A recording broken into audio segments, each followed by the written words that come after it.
I'm sure all of us, even outside this room, would think that the Vice President, not necessarily VP Sara, all the Vice Presidents, past, present, and future, are looked at as spare tire. But if you really think about it, the Vice President should be as prepared as the President. Should anything happen to him, who assumes the responsibility? It's the Vice President. And keeping her out of the loop, whoever the Vice President is, keeping her out of the loop or not being able to provide funds for her projects and programs, not being able to support the Vice President is a great disservice to the country. Because if anything happens and the Vice President is forced to assume the position of President, we cannot give her a lot of time to study and allow her to go with the learning curve, how long it is going to take, we don't know. We cannot. We need a Vice President who is always ready to assume. And the services that are now being delivered by the Vice President through her office is a way of preparing herself just in case anything happens from now until 2028. Otherwise, it's just, it's all in a day's work. Our programs, our plans, our activities, funded or not by Congress, it's all in a day's work. We'll still complete the job that she has promised to do in 2022, and she continues to fulfill it, and she will make sure to see through all those promises fulfilled in 2028 by the end of her term.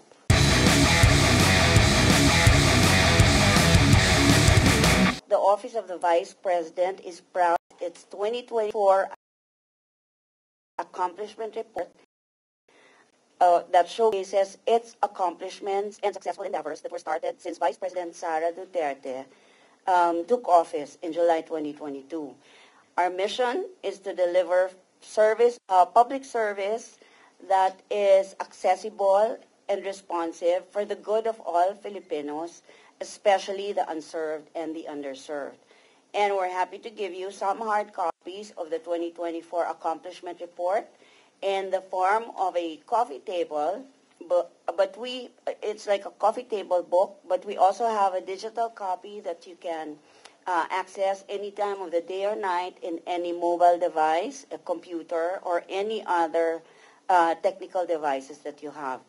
You will see here in the accomplishment report among the programs of the Office of the Vice President that has successfully catered to 2,416,899 passengers since the program was launched on August 3, 2022. And it is called Libreng Sakay. As of December 31, 2024, this program has already served 1,025,275 passengers.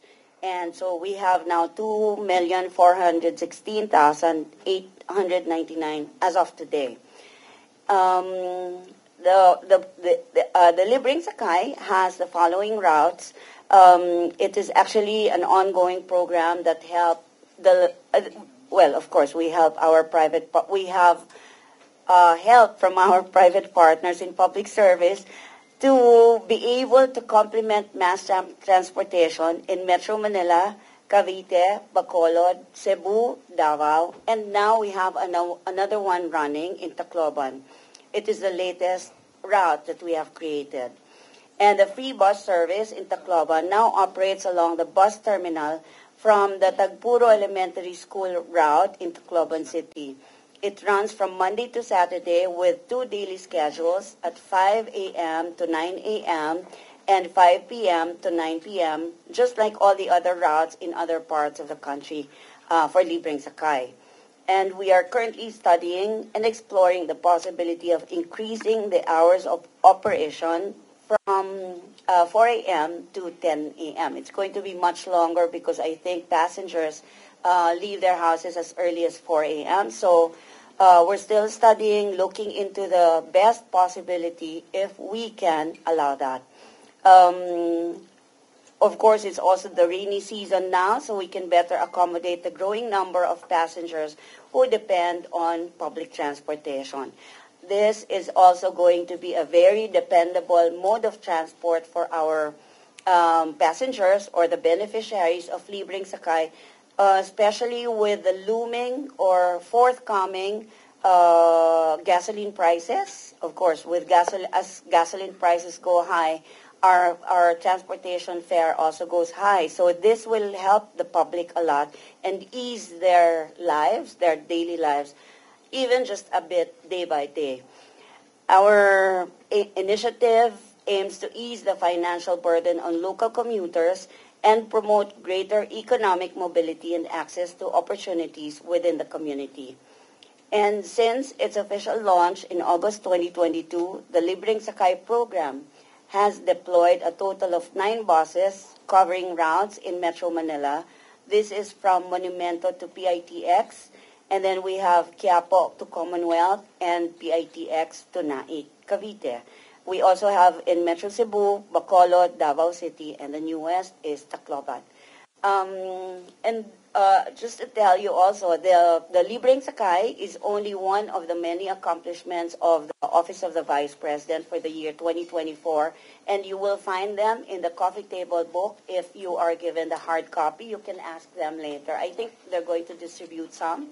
But for the digital or high-tech people, you can just go to Facebook, and I understand that the link to this page or to this book has already been posted. And so now I am ready to answer your questions, if there are any. Any questions on the topic? Ms. Bella, Philippine Star. Ma'am, based on your accomplishment report, 86% yung utilization ng 2 billion budget. Mm-hmm. Compared sa previous years, mas mataas ba ito? And anong cost nung bakit hindi na fully utilize yung 2 billion budget ng OVP? Okay, so I have to be clarified. What's the 2 billion budget for 2024? Yes. Hold on. Based on the accomplishments we have not utilized, you said there is low utilization. No. 86% yung utilization rate. So merong portion na hindi na utilize. Anong cost na bakit hindi na fully utilized? Oh, and yes. Compared sa previous years, mas mataas ba In ito? 2023. Yeah. Yeah, and then it increased again in 2025. So far by half the year computation. There were a lot of challenges in implementing the programs of the Office of the Vice President. An example would be the Magnegosyo Taday, because it takes a lot of time in assessing and qualifying the would-be beneficiaries of the program. Also, the documentations for the businesses were strictly studied and evaluated by the Office of the Vice President according to the manual of operations that we have. Because for each program in the OVP, it has its own manual of operations to make sure that everything is clearly and effectively done by the book. We follow instructions based on the manual of operations, and the portion of the fund that was not utilized was due to the fact that we were not able to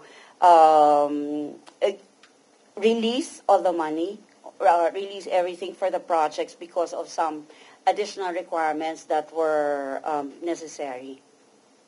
And then, ma'am, based on your budget for this year, hindi nakasama yung medical assistance and burial. So, meron po ba tayong data kung ilan yung lumalapit sa OVP na although term na rejected, so anong ginagawa natin sa mga yung mga nire-reject natin na nag-a-apply ng medical and burial? And before, sabi ni although hindi pa ako nagko-cover nun, may statement si VP na ang sabi niya may difficulty daw o may yung pag nag-access ng tulong sa DSWD. Ganun pa rin ba yung nararanasan ng OVP ngayon na hindi ina-acknowledge yung mga nire-refer sa DSWD ng OVP?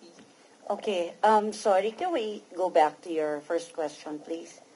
Yung data po kung gaano pa karami yung lumalapit sa OVP Oh, para for mag-seek medical and burial anong assistance? ginagawa nyo sa kanila kung ganito nga na wala tayong budget? Yes, that's true. We do not have budget for medical and burial assistance for 2024 and 2025. I mean, for this year, yes, 2025. So whatever materials were left last year for this program, we use them this year, like the wheelchairs that have been procured last year but were not given out. So we use them this year and other resources as well. And since there is no budget, we only make use of what was left, what resources were left last year. So we can still continue to provide this even without funding. We also continue to give Janaza kits if we have them and other materials that we have used before in the past, but we still have some pieces left or some stocks left that we give out this year. So yung pag-i-endorse nyo sa DSWD, may difficulty pa rin ba? As much as possible, we try to solve the issues ourselves in the Office of the Vice President. Yes, because we find it difficult, although things get better anyway. We would still need their support later on, but if it gets very difficult for us to get the assistance or support from the Department of Social Welfare, we make use of what we have in the Office of the Vice President.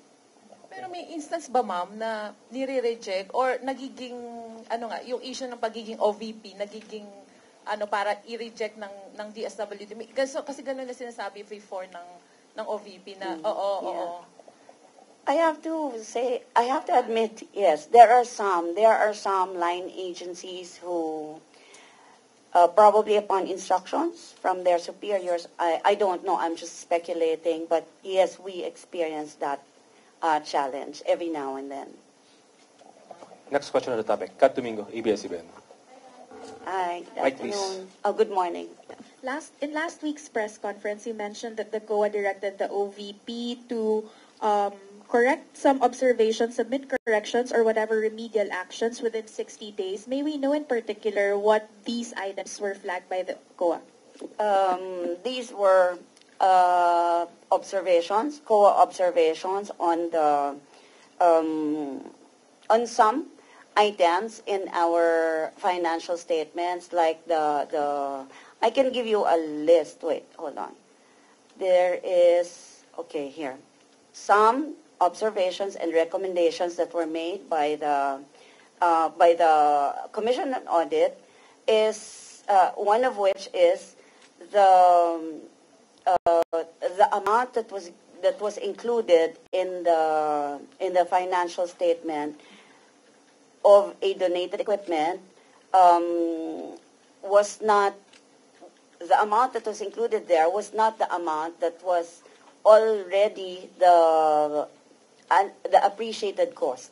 There is, of course, a deduction of appreciation in the cost of equipment, but in the contract, in the deed of donation, the amount that was included is the amount of purchase of that equipment. And of course, it was already used when it was donated to the Office of the Vice President. So we just missed saying or stating the value of the equipment at the time that we accepted it. So if for one particular equipment, the purchase value was at 3.824 million, but the depreciated cost was no longer included. And that is what that's one item that we are also submitting for action. And when action is done, we're going to submit the report to the Commission on Audit. We were given 60 days, I understand, to do this.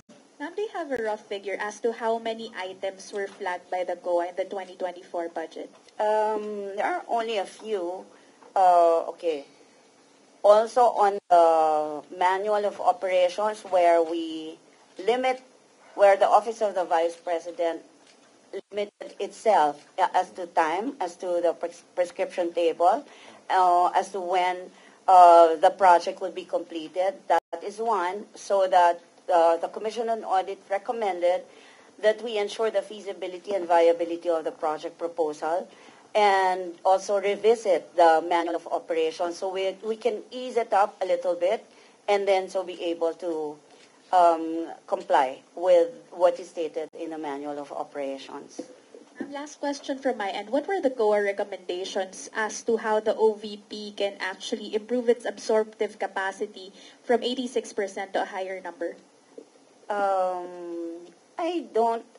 have not come across, maybe you can tell me where to find it. I have not come across that recommendation from the Commission on Audit on our absorptive capacity. And as a matter of fact, if we talk about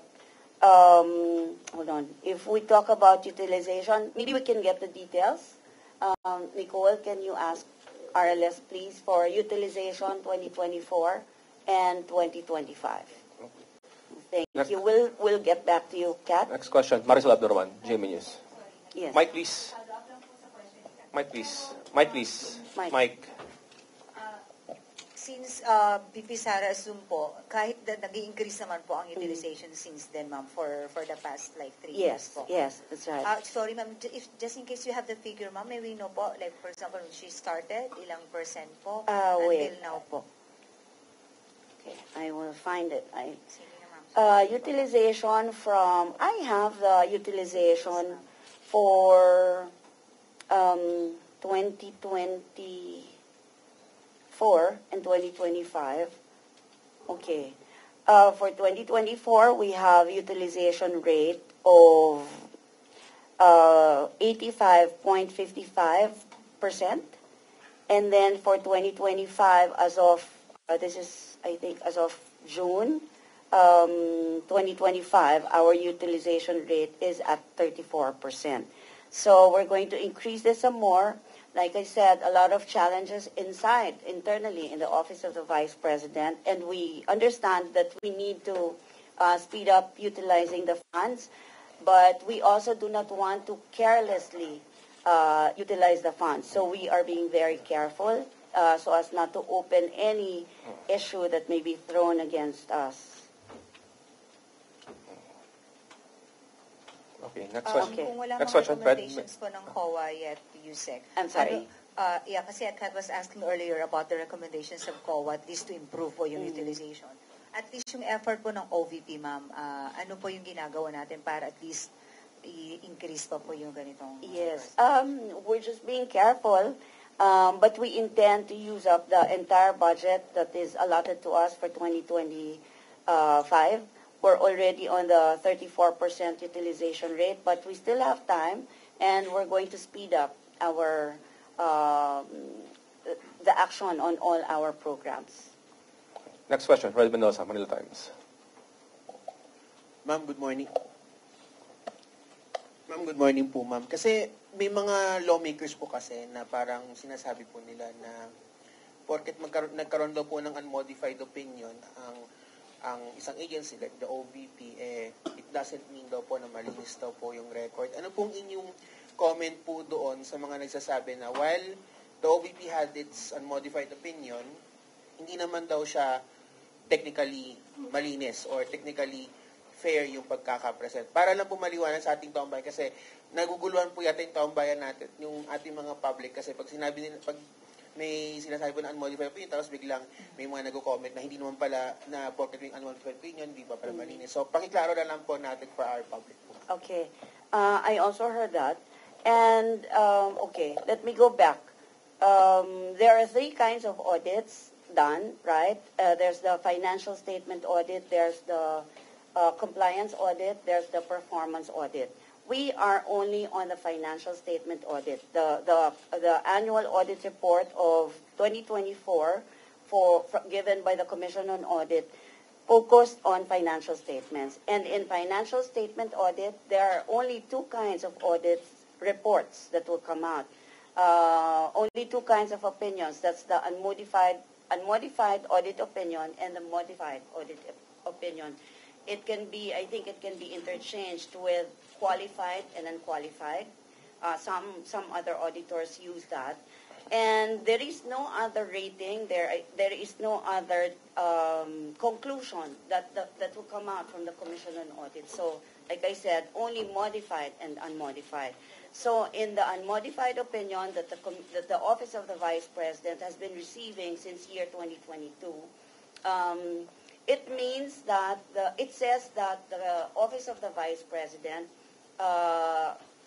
fairly presented the financial statements in all material respects. And there is no misstatement whatsoever in such presentation. In Tagalog, ang sabi po ng Commission on Audit ay maayos na nailahad ang financial statements, maayos na naipresenta sa Commission on Audit, at wala, in all respects, sa lahat ng anggulo ng financial statements, at wala po silang nakitang material misstatement. Ibig sabihin po, ang Tagalog ng misstatement, maling pagkakasulat or maling data or maling information na naibigay. So, however way anyone will make a conclusion on that statement given by the Commission on Audit, iisa lang po pa rin ang ibig sabihin na wala pong mali, walang misstatement na binigay, tama ang pagpresenta ng financial statement na supported by all the documents that we submitted. Okay. Any other questions on the topic? Raymond Antonio, Manila Bulletin. Good morning, Spokes. May we ask about the LGUs, how receptive they are to the OVP programs? For example, ma'am, itong implementation of the free ride program in Tacloban. We all know that Tacloban is the political bailiwick of House Speaker Romualdez. Thank you, ma'am. Yes. Thank you for that question. Well, of course, there will be times that some people will oppose what we say or what we do. We cannot please everybody, but in Tacloban in particular, the Office of the Vice President really needs to provide the help because we have been consistently asked, and the service that we provide is really needed by the public. Kung kaya pong ibigay ng local government unit, okay din, gagawin din nila. But the thing is, naghihingi ang mga tao sa Office of the Vice President. And we see the need as well. Ang sineserbisyo po natin na tao doon sa Tacloban are those that were displaced or relocated during the time of Yolanda. From the Yolanda episode, ito yung mga tao na nilipat kung saan-saan, and then far from the city or far from the downtown. Kaya yun yung sinisilbihan. So from the resettlement site or the relocation site to the downtown and back. Kailangan po ito, kailangan gawin ng Office of the Vice President to be able to service the people in Tacloban. Next topic. Ms. Celerino Monte, NHK. Morning, ma'am. Yesterday, the President approved the 6.9 budget for next year. How optimistic are you that the proposed budget of the OVP, which is, I think, more than 900 million, as the DBM already added some amount on that, will be approved by Congress? Oh, yes. The Department of Budget and Management approved or recommended to the House of Representatives and the Senate the amount of 903 million pesos for the year 2026.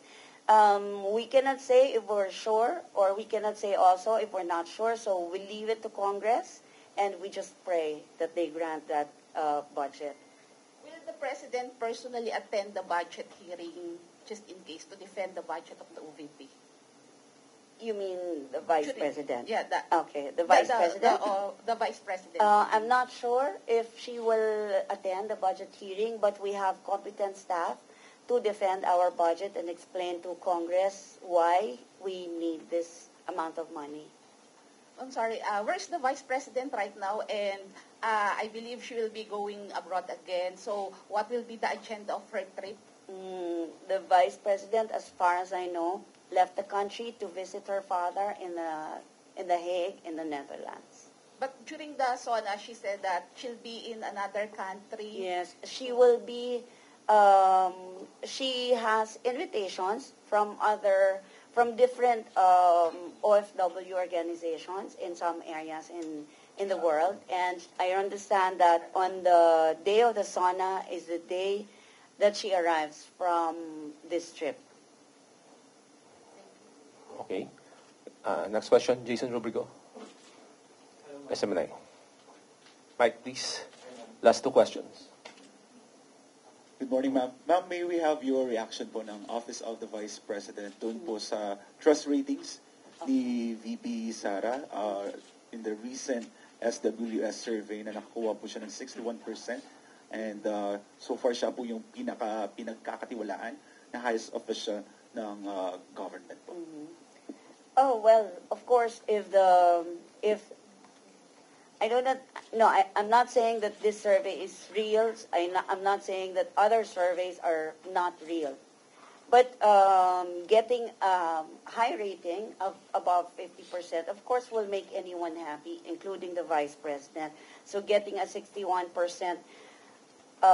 authentic survey will make anyone happy. So the Vice President welcomes this survey, and she intends to even continue working hard, or maybe work harder than she is working now, so that we can still increase that confidence rating for her. Follow-up question, Zach, Philippine Daily Inquirer.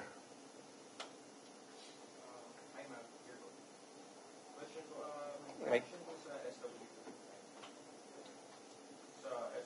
Results ng SWS survey wherein sinabi po na majority ng Filipinos, or 66%, believe that Vice President Sara Duterte should face the impeachment court to formally address charges against her. Okay. Of course, the Vice President the Vice President is ready. She's been saying that, and she's eager to be able to present her case or her evidence in the impeachment court, so that once and for all doubts cast on her will go away. And that's what she wants. But there are legal strategies, there are legal remedies that any lawyer can take. So in this case, the lawyers of the Vice President are taking legal remedies, legal strategies that are allowable in our system. So we'll wait. The Vice President will just wait for whatever decision the Supreme Court issues on this one, and should the impeachment trial go as planned, the Vice President is prepared.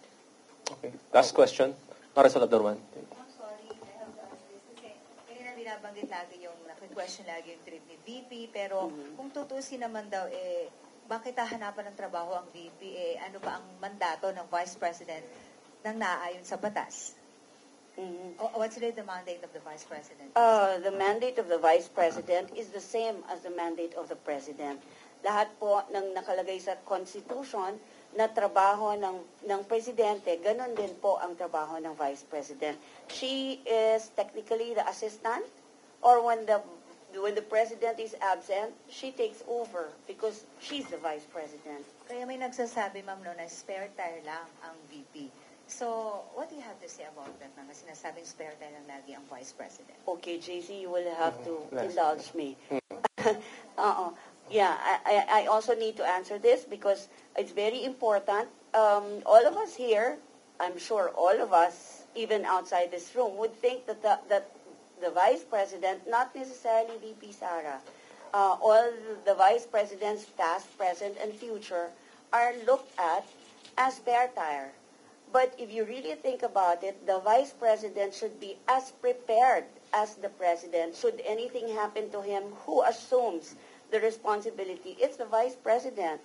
And keeping her out of the loop, whoever the Vice President is, keeping her out of the loop or not being able to provide funds for her projects and programs, not being able to support the Vice President is a great disservice to the country. Because if anything happens and the vice president is forced to assume the position of president, we cannot give her a lot of time to study and allow her to go with the learning curve, how long it is going to take, we don't know. We cannot. We need a vice president who is always ready to assume. And the services that are now being delivered by the vice president through her office is a way of preparing herself just in case anything happens from now until 2028. Otherwise, it's just, it's all in a day's work. Our programs, our plans, our activities, funded or not by Congress, it's all in a day's work. We'll still complete the job that she has promised to do in 2022, and she continues to fulfill it, and she will make sure to see through all those promises fulfilled in 2028 by the end of her term. Okay, that wraps up for our today's presser. Thank you very much for coming. Okay, thank you. Filed in her Mika, response to the Senate that she wants the impeachment case dismissed. But you mentioned now that she's very much willing to face the impeachment process. So can you just reconcile those two statements and the formal response? Oh, sure. GCL, Okay. Yes, the vice president said that she really wants to go through trial and present all her evidence, right? And the vice president also said that whatever legal strategy her lawyers are taking is also right. These are two things that are already on the lawyers of the vice president, not on her anymore. Whatever the Supreme Court says on her case, then we proceed. If the Supreme Court says there is no need because should be dismissed for technical reasons or whatever reason that the court gives, if it's for the impeachment trial, that is fine. The vice president is ready. If it's not, if the Supreme Court says it cannot be heard at this time, and then we'll be very lucky actually as a country because we'll save millions and millions of of money on the trial that is technically defective from the beginning. So okay lang na kung hindi talaga dapat na ituloy, tama lang rin naman, huwag tayong magsayang ng resources ng bansa. Mas marami tayong kailangan na pagkagastahan kesa sa trial na matetechnical rin sa dulo. Mika, kindly wrap up your questions. Tapos na tayo, please. Why would the president consent to a legal strategy wherein her lawyers would file a response calling for the dismissal of the impeachment complaint when she publicly, as you mentioned, would be very much willing to face the impeachment court? Yes, okay, you mean the vice president, right? Okay.